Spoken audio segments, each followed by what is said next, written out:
Estimating jobs. I hear from a lot of people that have struggles with estimating jobs, and they're not really sure how or what is the problem when it comes to estimating jobs.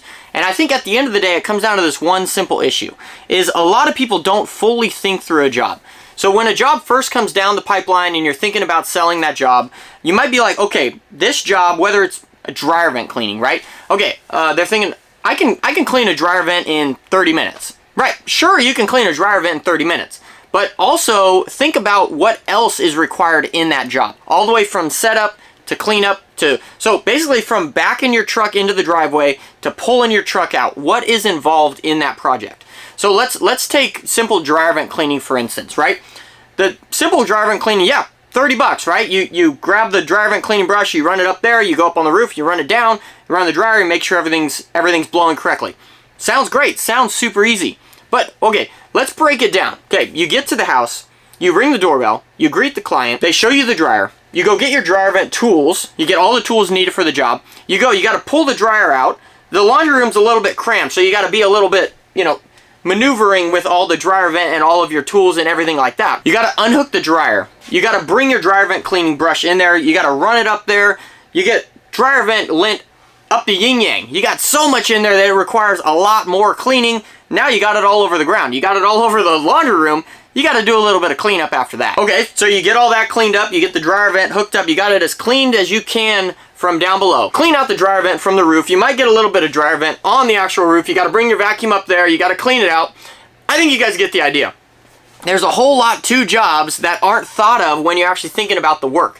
So my advice for you when you're estimating jobs is you need to stop and think. You guys are handy and I know that, but the hardest part about this business is actually the business side of business. That is why I have created a coaching program that is exactly for that specific reason. The Handyman Academy is our premier coaching program that will help you learn everything that you need from startup all the way to creating systems and processes so that you can hire employees so the business can essentially run without you. The Handyman Academy now has open registration and I would absolutely love to talk with you about how I can help you with your handyman business. Go ahead and set up a free consultation call with me at handymanjourney.com/coaching. All right, let's get back to today's video. What is entailed in that specific job? From pulling your truck in to pulling your truck out.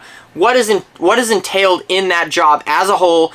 What's going to be needed in that job as a whole? And when you start thinking this specific way, it's going to really help you estimate jobs a lot more clearly. Now, this can get a little bit more cumbersome when you're talking about bigger jobs such as bathroom remodels and things like that. Little tip, that's why we don't mess with bathroom remodels. That's why we don't do anything big like that. Let alone it's not under our handyman law to be able to do that stuff. We do mainly small stuff.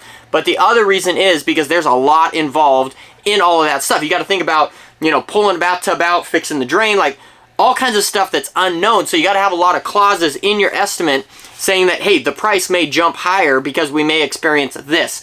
Or on 50% of the houses that we've done this job on, we've experienced this with the drain pipe or whatever it is. So it may come up. And these are conversations that you want to have with the client at the beginning. But I think at the end of the day, the biggest thing that will help most people estimate jobs correctly is simply stopping and thinking about what is entailed in the job. So actually run through the job in your head, maybe write it all down. Like when I first started in this business, I wrote down all the steps to the job that I wanted to do to make sure that I had everything encompassed. And when you do that little exercise, you're actually going to be surprised. You're going to realize there's a lot of steps that you forgot about.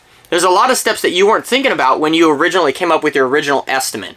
So for instance, on dryer vent cleaning, we quote those for about an hour, a little bit over an hour, even though we can get them knocked out, the actual dryer vent cleaning portion in 30 minutes.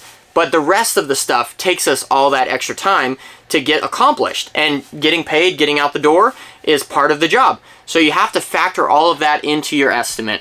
And we talk a lot about this estimating process and things like that, and also figuring out what your pricing needs to be in the Handyman Pricing Handbook. It just so conveniently happened to be sitting right here next to me. So I would recommend you check that out, and leave me a comment in the comment section below. Let me know what your thoughts are about estimates. Let me know some of the struggles that you've had with the estimating process. Maybe I could dig a little bit deeper into that for you. I would be happy to talk with you a little bit more about this subject. Thank you guys so much. Like this video, subscribe to this channel, and we'll see you all tomorrow.